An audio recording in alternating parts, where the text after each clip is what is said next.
आप सब लोगों को मेरा नमस्कार। आज मैं हमारे देश के जेनजी से बात करने के लिए आया हूँ। हमारे देश के युवाओं से, स्टूडेंट्स से सीधे बात करने के लिए आया हूँ। आप सब लोग समझदार हैं, पढ़े लिखे हैं। मेरी बात को बड़े ध्यान से सुनना और गौर करना। नीट का पेपर लीक हुआ है। हर बार की तरह इस बार भी जांच सीबीआई को सौंप दी गई है। हर बार की तरह इस बार भी सीबीआई ने 10-15 लोगों को गिरफ्तार कर लिया है। हर बार की तरह इस बार भी 3-4 महीने में ये सारे छूट जाएंगे, इनको बेल मिल जाएगी। और हर बार की तरह इस बार भी ये सारे छूटे हुए बदमाश फिर से अगले साल के नीट के पेपर को लीक करने की तैयारी शुरू कर देंगे। मैं आप सब लोगों से पूछना चाहता हूं, थक नहीं गए ये सब सुन सुन के? बड़ी घिसी पिटी सी स्क्रिप्ट है, बड़ी घिसी पिटी सी स्टोरी है। सीबीआई पे भरोसा बचा है क्या? सीबीआई कुछ करेगी? 2017 में पेपर लीक हुए, सीबीआई को जांच सौंप दी गई। आज तक सीबीआई ने कुछ किया? फिर 2021 में पेपर लीक हुए, सीबीआई को जांच सौंप दी गई। आज तक सीबीआई ने कुछ किया? फिर 2024 में पेपर लीक हुए, जांच सीबीआई को सौंप दी गई। सीबीआई ने कुछ किया? फिर 2026 में अब पेपर लीक हुए, जांच फिर से सीबीआई को सौंप दी गई। आपको लगता है सीबीआई कुछ करेगी इस बार भी? और 2024 में तो हद ही हो गई। 2024 के जो मास्टरमाइंड थे उनको सीबीआई ने गिरफ्तार किया। कानून के मुताबिक गिरफ्तारी के 90 दिन के अंदर चार्जशीट फाइल होनी होती है, नहीं तो आदमी को ऑटोमेटिक बेल मिल जाती है। सीबीआई ने सो कॉल्ड मास्टरमाइंड को गिरफ्तार किया और 90 दिन में सीबीआई ने चार्जशीट फाइल नहीं की और उसको ऑटोमेटिक बेल मिल गई। क्यों? आपको लगता है कि सीबीआई ने इसलिए चार्जशीट फाइल नहीं की क्योंकि सीबीआई इनएफिशिएंट है? ना, सीबीआई इनएफिशिएंट नहीं है। सीबीआई में बड़े अच्छे अच्छे अफसर हैं। क्योंकि सीबीआई उन्हीं लोगों को रिपोर्ट करती है जो इस देश में पेपर लीक करवा रहे हैं। सीबीआई किसी को सजा दिलवा ही नहीं सकती। एक बार इस सारे देश की भी बात करते हैं। 2014 से जब से मोदी सरकार आई है, टोटल हमारे देश में 93 पेपर लीक हुए हैं, 93। और इनमें अधिकतर paper double engine, triple engine की बीजेपी की, एनडीए की सरकारों में लीक हुए हैं। लगभग 6 करोड़ युवाओं का भविष्य इन 93 पेपरों में बंद था। 6 करोड़ लोगों का भविष्य बर्बाद हो गया इन 93 पेपर जो लीक हुए।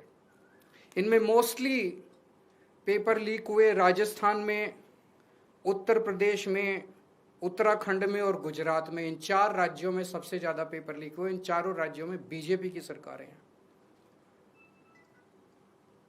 तो ये इत्तेफाक नहीं है कि इन चारों राज्यों में बीजेपी की सरकार है, केंद्र में बीजेपी की सरकार है, नीट का पेपर लीक हो गया। और अभी पिछले 1-2 दिन से खबरें आई हैं, ये जो नीट का पेपर लीक हुआ है इसका एपिसेंटर भी राजस्थान है। और इनमें जो 2-4 लोगों के ऊपर सुई गई है वो भी बीजेपी के नेता दिखाई देते हैं।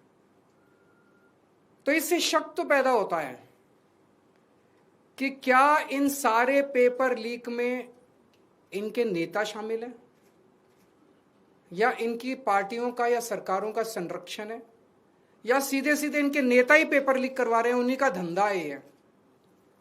और अगर ऐसा है तो सीबीआई की जांच इसमें बेचारी क्या करेगी? सीबीआई इसमें बेचारी क्या करेगी? तो मेरा जेनजी से सीधा सीधा, देश के युवाओं से सीधा सीधा पूछना है कि ऐसे ही चलेगा या कुछ करना है? ऐसे ही हर साल आप देखो, 2017 में पेपर लीक हुए, उसके 4 साल बाद 2021 में हुए, उसके 3 साल बाद 2024 में हुए, उसके 2 साल बाद 2026 में हुए, अब उसके 1 साल बाद 2027 में होंगे, और हर साल पेपर लीक होंगे अगर आपने कुछ नहीं किया तो। अगर नेपाल का और बांग्लादेश का जेनजी सड़कों पे उतर के अपने देश की सरकारों को बदल सकता है, तो हमारे देश का जेनजी पेपर लीक करने वाले मंत्रियों को जेल नहीं भेज सकता? भेज सकता है। मुझे अपने देश के जेनजी पे पूरा भरोसा है। ये देश आपका है। इस देश के नेताओं को इस देश में कोई इंटरेस्ट नहीं है। इस देश के नेताओं के बच्चे विदेशों में पढ़ते हैं। हमारे देश के एक बहुत बड़े नेता ने कहा था, जरूरत पड़ी तो झोला उठा के चल दूंगा। मैं और आप तो झोला उठा के नहीं जाएंगे ना। हमारे बीवी बच्चे तो इसी देश में रहते हैं। हम तो इसी देश की पैदाइश हैं, हम तो इसी देश की मिट्टी के हैं, हम तो इसी देश के हैं। हमें तो इसी देश में रहना है, तो बचाना तो इस देश को हमें और आपको ही पड़ेगा। और अंत में एक बात मैं उन लोगों को कहना चाहता हूं जो लोग कहते हैं कि सिस्टम फेल हो गया, सिस्टम फेल हो गया, सिस्टम फेल हो गया। मैं आपकी भावना को समझता हूं, लेकिन जब आप सिस्टम की बातें करते हैं तो अनजाने में आप उन नेताओं को बचा रहे हैं जो नेता इस पूरे घिनौने खेल में शामिल हैं। अगर एक के बाद एक दर साल नीट के पेपर लीक हो रहे हैं, तो पैसा सबसे टॉप पे पहुंच रहा है, सबसे टॉप पे। ऐसे ही पेपर लीक नहीं हो जाते, नीट के जैसे पेपर ऐसे ही लीक नहीं हो जाते, पैसा सबसे टॉप पे पहुंच रहा है। तो जब आप सिस्टम की बात करते हैं तो आप उस टॉप को बचा रहे हैं, अनजाने में बचा रहे हैं। मैं जानता हूं आपकी मंशा नहीं है, लेकिन अनजाने में उस टॉप, ये सिस्टम कोई इमेजिनरी नहीं होता, फिक्शन नहीं होता, सिस्टम हवा में नहीं होता। सिस्टम के पीछे लोग हैं। सीधे आरोप लगाइए जो इस खेल के अंदर शामिल है, उनको जेल में भेजिए, सड़कों पे उतरिए, आंदोलन कीजिए और इस घिनौने खेल को बंद कीजिए। आज एक दूसरी बात भी मैं उठाना चाहता हूं जो इस देश के लोग फेस कर रहे हैं। अभी खबर आई है कि पिछले 2-3 दिन में रशिया से एक जहाज चला गैस लेके हमारे देश की ओर। हमारे देश को गैस सप्लाई करने के लिए रशिया से एक जहाज चला। भारत सरकार ने उसको रोक दिया। भारत सरकार ने रशिया से कहा कि हमें गैस नहीं चाहिए। हमारे देश के प्रधानमंत्री हमें कह रहे हैं कि स्कूटर इस्तेमाल मत करो, मोटरसाइकिल इस्तेमाल मत करो, कार इस्तेमाल मत करो, public transport, work from home कर लो, तेल बचाओ। रशिया हमें कह रहे हैं कि तेल की कमी है, गैस की कमी है, फर्टिलाइजर इस्तेमाल मत करो। रशिया हमें तेल दे रहा है, हमें गैस दे रहा है, कह रहे हैं हम तेरे से नहीं खरीदेंगे। क्यों नहीं खरीदेंगे? ट्रंप ने मना किया है। तो मोदी जी ट्रंप के सामने क्यों झुके हुए हैं? 140 करोड़ लोगों का हित जरूरी है कि ट्रंप जरूरी है? मोदी जी की क्या मजबूरी है कि ट्रंप के सामने झुके हुए हैं? मोदी जी ट्रंप की बात क्यों मान रहे हैं? पूरी दुनिया का कोई नेता, कोई देश ट्रंप की बात नहीं मान रहा, मोदी जी ट्रंप की बात क्यों मान रहे हैं? चारों तरफ अफवाह फैली हुई है कि एप्स्टीन फाइल्स के अंदर मोदी जी का नाम आया, इसलिए मोदी जी डरे हुए हैं। चारों तरफ अफवाह फैली हुई कि अडानी को बचाना है, इसलिए मोदी जी डरे हुए हैं। मुझे नहीं पता क्या कारण है, उनके कोई भी व्यक्तिगत कारण हो सकते हैं। मेरा कोई इंटरेस्ट नहीं है मोदी जी का एप्स्टीन फाइल में नाम है कि वो अडानी को बचाने की कोशिश कर रहे हैं कि कोई और कारण है। मेरा उनके व्यक्तिगत जीवन में कोई इंटरेस्ट नहीं है। लेकिन मैं मोदी जी को कहना चाहता हूं कि 140 करोड़ लोगों के, आप एक तरफ इनको कह रहे हो कि गैस मत इस्तेमाल करो, पेट्रोल मत इस्तेमाल करो, किफायत करो, और दूसरी तरफ रशिया से तेल नहीं खरीद रहे। ऐसे समय में तो डिप्लोमेसी ये कहती है कि साम दाम दंड भेद, जहां से तेल मिले, जहां से गैस मिले, ले लेनी चाहिए, और आप उसको मना कर रहे हो। मोदी जी, मैं नहीं जानता आपके क्या व्यक्तिगत कारण है, लेकिन अगर आप अपने व्यक्तिगत प्रेशर को झेलने की क्षमता नहीं रखते हैं तो इस्तीफा दे दीजिए। 140 करोड़ लोग, बहादुर लोगों का देश है ये, जिसने बड़ी बड़ी कुर्बानियां दी हैं।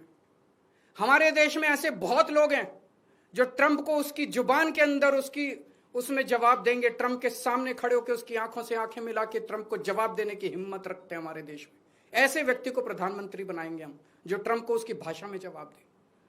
हमारा देश महान देश है, 140 करोड़ लोगों का देश है। ट्रंप को हमारी जरूरत है, अमेरिका को हमारी जरूरत है, दुनिया में सबसे बड़ा मार्केट हमारे देश के अंदर है, उनको अपना माल बेचने के लिए हमारी जरूरत है। अरे अमेरिका की 10 कंपनियों को लात मार के बाहर निकालो, देखो ट्रंप की अकल ठिकाने ना आ जाए तो। लेकिन ट्रंप के सामने गिड़गिड़ाने, हम ट्रंप से, रशिया से तेल क्यों नहीं खरीद रहे? आज मोदी जी 140 करोड़ लोग आपसे फरियाद करते हैं, अभी तुरंत इसी वक्त रशिया से तेल खरीदना शुरू कीजिए, रशिया से गैस खरीदनी शुरू कीजिए और बंद कीजिए ट्रंप की गुलामी करना। हमारा देश महान देश है, बड़ी शर्म आती है, बड़ी दुख होती है, बड़ी कौफ्त होती है जब इतने बड़े महान देश का प्रधानमंत्री ट्रंप के सामने गिड़गिड़ाता है, उसके सामने झुक जाता है। अगर आपके कोई प्रश्न है तो बताइए। सर, आपने जो जेनजीज को अपील की है, हो सकता है इसको इंटरप्रेट किया जाएगा कि you are provoking the. I am asking them to come on the streets piece